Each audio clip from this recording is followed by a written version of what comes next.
I have often puzzled and puzzled about what it must be like to go to sleep and never wake up,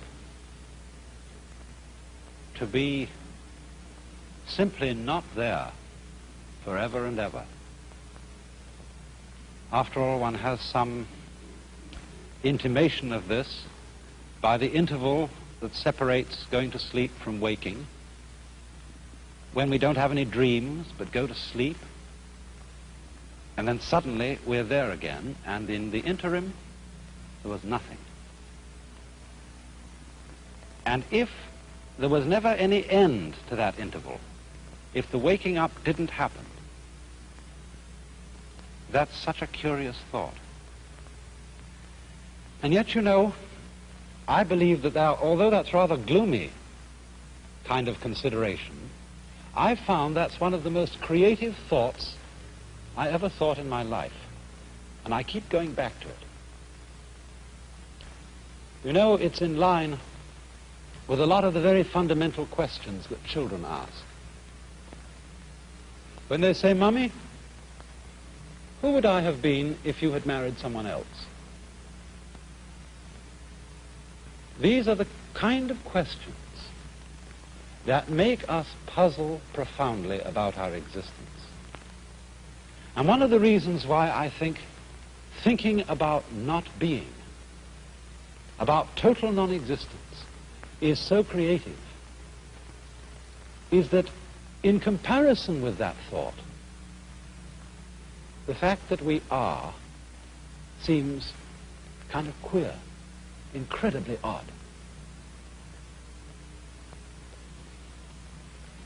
But you know, in the Western world, I suppose we have two dominant ideas about what happens to us when we die. There's the old-fashioned idea that after we die, we go to another world. I say old-fashioned, not to say it's out of date. We don't know what the answer to this is. But that's the traditional answer of the Western world. When you die, you go to another life. Maybe heaven, maybe purgatory, maybe hell, who knows? I think nowadays, though, the more general idea, the more plausible idea to many people, is that when we die, we just cease to be. That's all there is to it. But we're inclined, I think, to have in our minds a picture of this, which indeed is depressing, of being shut up in the dark for always and always and always, to be kind of buried alive in a blackness, where we are blind, deaf, and dumb, but somehow still conscious. But in the Eastern world, there are different ideas of this. The major Eastern idea is what is generally known as reincarnation, of going through life after life after life in an endless series, a process that is represented in this Japanese print of the Wheel of Life, the Buddhist Wheel of Life. This painting was lent to me by Mr. and Mrs. Imamura of Berkeley in California. He used to be the priest of the Berkeley Buddhist Church. And it shows the wheel of stages of existence through which beings pass, clutched by the great demon of impermanence. This is rather an unusual representation of the Wheel of Life. Perhaps some of you have seen these before. They usually have 6 divisions in the central part of the wheel here, and this one happens to have 5, and it's the Chinese-Japanese version of the Buddhist Wheel of Life, whereas I think prints in books, I know there was one some years ago in Life magazine, usually show the Tibetan version. But what we have here, and I think what I'll do, is I'll explain, to begin with, the popular interpretation of it, and then go on to see what more philosophical Buddhists think of it in a deeper way. These then are the 5 or sometimes 6 realms of existence through which, as I said, beings pass through their various lives. We could start here, for example. This is the human world. And then next to this is the world of the devas, D-E-V-A, which we would translate into English as angel. Then this is the world of the animals. This is the world that is sometimes called the hells, only that's not quite a correct term for it. It should be called the world of the purgatories, because in this scheme of the universe, there is no everlasting state. There is no everlasting heaven and there is no everlasting hell. The demon of impermanence clutches the whole thing, and they all terminate. Next to the hells, there is the realm of what are called pretas, P-R-E-T-A. They are frustrated spirits, sometimes shown with very large stomachs and very tiny mouths, enormous appetite, but very small means of satisfying it. And the idea is, you see, that in the course of his development, the individual goes through life after life. If he does well, he ascends towards the heavens. If he does ill, he descends to the hells. Or he may fall from the human state to the animal state, or fall from the human state to the state of the ghosts. But the point that has to be remembered in the Buddhist idea of transmigration or reincarnation is that you can never stop anywhere. You may ascend to heaven, but what goes up must eventually come down. You may descend to hell, but what goes down must eventually come up. And so one goes on, moving through these various worlds until, in Buddhist ideas, you become sufficiently awakened to become a Buddha, one who is released from the wheel, and who does not fall anymore into the sequence of rebirths, but enters the eternal state of nirvana. Now, if you will look closer again, you will see that there are a number of figures round the outside of the wheel. And these represent what is called the 12-fold chain of dependent origination. That is to say, they are a series of links which form what might be called the sequence of life. They are, as it were, a schematic diagram of the force or the process that keeps this wheel rotating. And the chain starts with a demon down at the bottom here, who represents ignorance, or perhaps unconsciousness, the state of not knowing. Then next in order, you'll see a potter's wheel, and this represents potentialities of life. Next comes a monkey, who represents consciousness. A man in a boat. For some reason, this represents the combination of name and form. Words bringing out shapes. Words identifying shapes and things in the world. Here comes sense consciousness, the five senses, a man's body with the senses exposed. And here comes contact, a pair of lovers. After this, there comes perception. I am not quite sure what the symbol in this wheel is. It seems to show a man with a sword behind a screen and two women playing in front of the screen. The usual symbol you find here for perception is a man with an arrow in his eye, showing the pain involved in the perception of the world. The next in the link is desire. It shows a woman with twins. The next one here is called grasping, and that shows a man with a basket into which he is trying to get the fruits of life. And then as we come over round the wheel, we get a figure which means growth. I think this is one of the gods of prosperity, but it means growth, the fullness of life. Here is birth, a woman in parturition. Here is old age. And then, although the final stage of the links of dependent origination, as they are usually drawn, shows this one as the last, and calls it old age and death, in this particular wheel they've been spread out so that you get old age, grief. No, excuse me, this is sickness. Old age, sickness, death, grief, compassion, suffering, and again back into ignorance. Here's another figure of ignorance, the camel being led by a blind man. Now, what I want you to notice particularly about this is that the chain represents what is called in Sanskrit the process of karma. I'm going to write that word because it's very fundamental to an understanding of this whole problem. Karma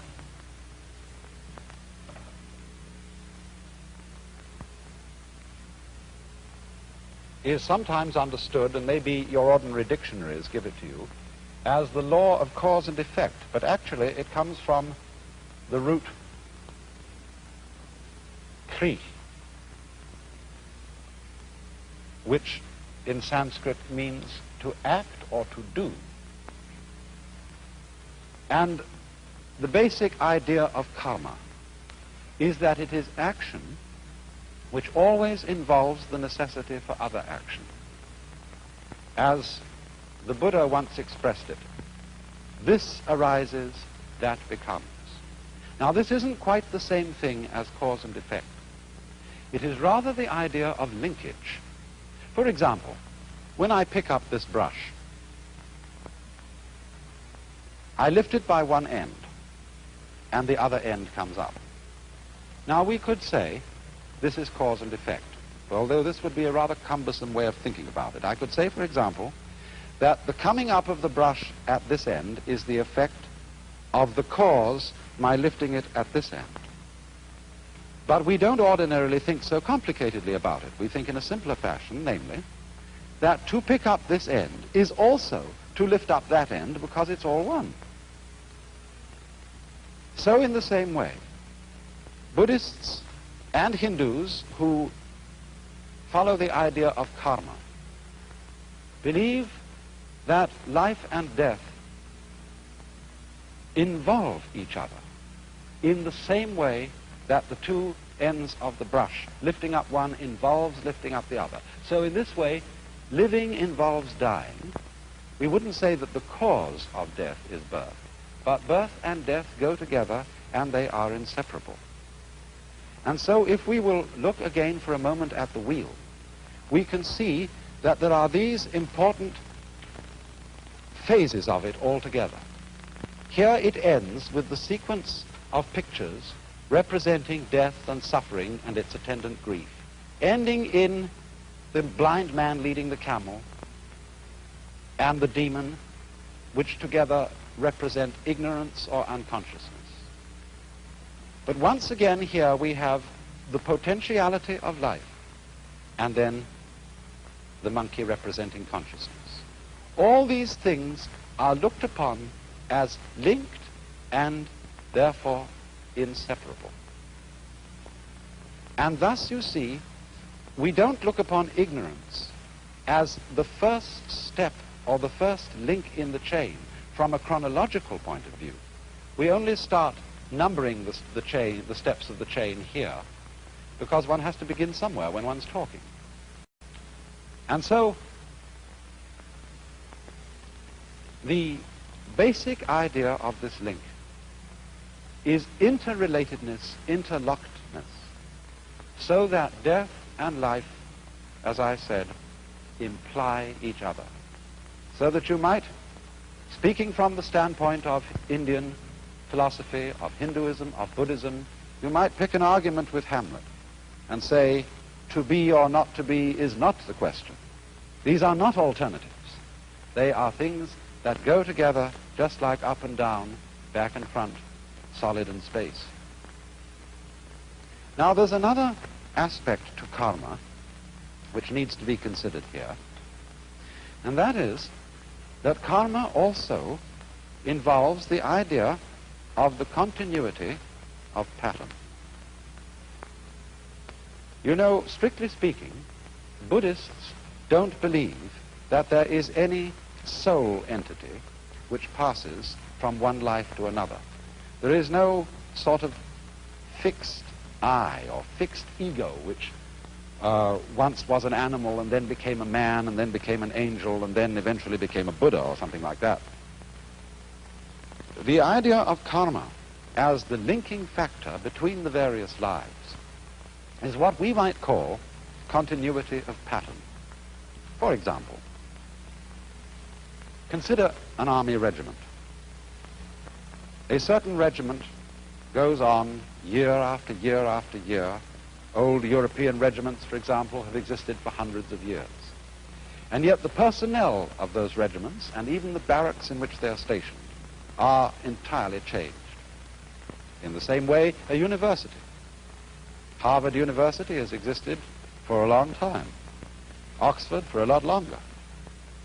And yet there is not a single member of the faculty, not a single student, who was there when it first began. And yet, you see, the university goes on. Because what goes on is a pattern, a form of life. In the same way, the individual body of man, every 7 years, I think, all the molecules composing our physical structure are entirely changed. And yet, something identifiable as the pattern which we associate with Mr. or Mrs. So-and-so is still there.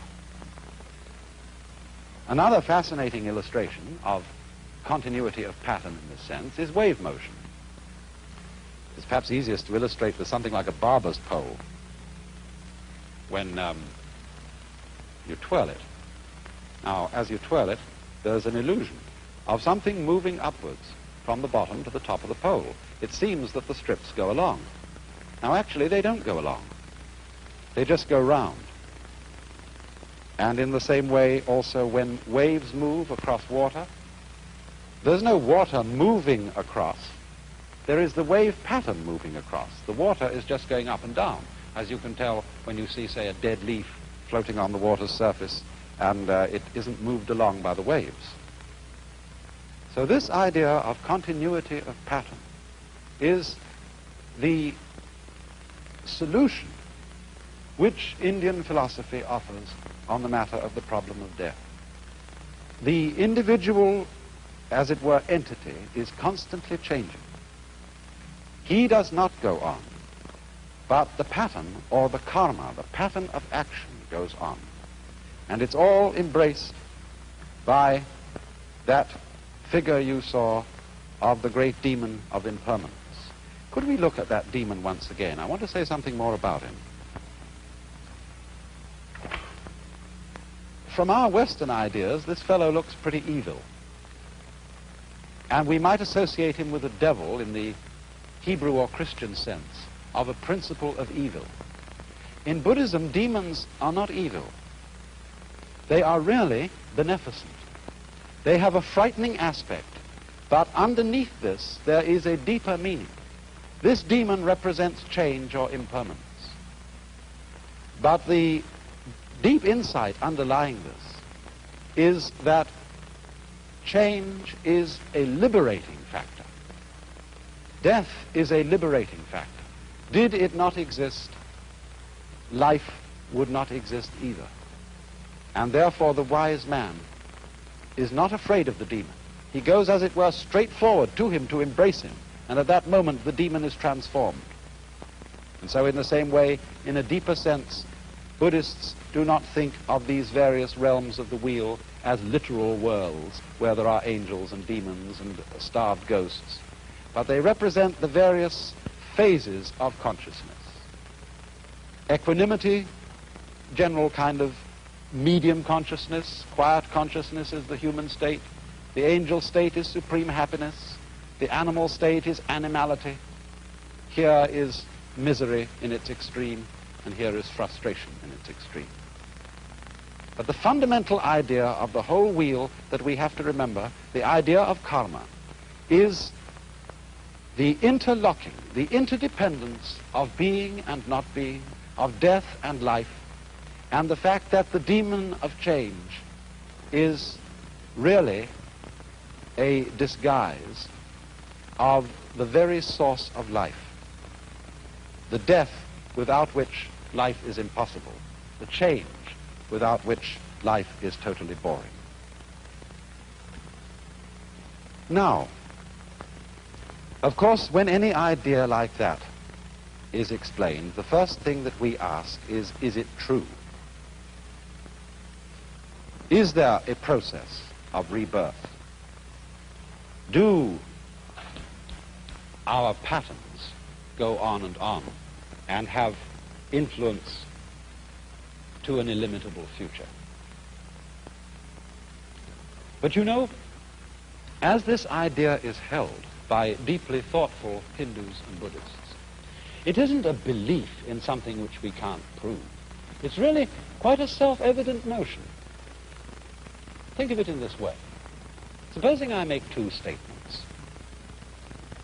Statement one: after I die, I shall be reborn again as a baby, but I shall forget my former life.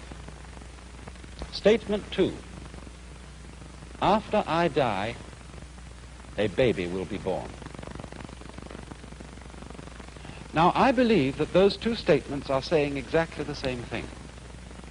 And we know that the second one is true. Babies are always being born. Conscious beings of all kinds are constantly coming into existence after others die. But why would I think that the two statements are really the same statement? Because after all,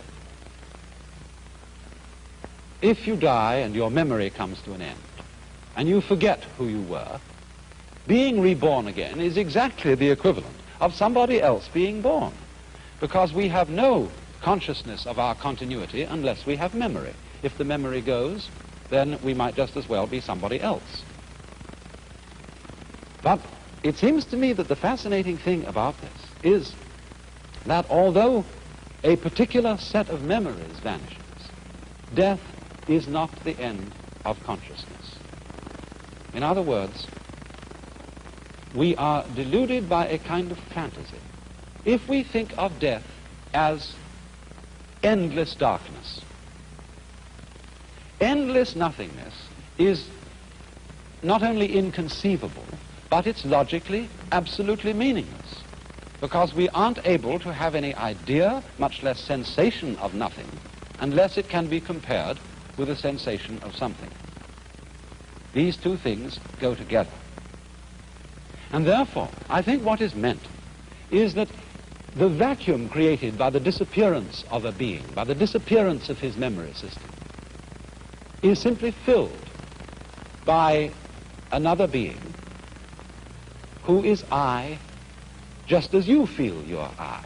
The funny thing, though, about being I, about feeling that one is sort of a center of the universe, is that you can only experience this I sensation in the singular. You can't experience being two or three I's all at the same time. Now then, it seems to me that this idea has three very important consequences.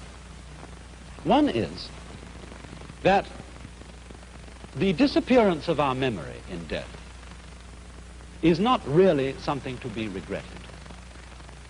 Of course, everybody wishes to hold forever to the memories and to the people and the situations that he particularly loves.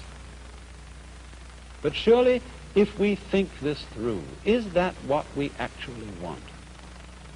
Do we really want to have those we love, however greatly we love them, for always and always and always and always?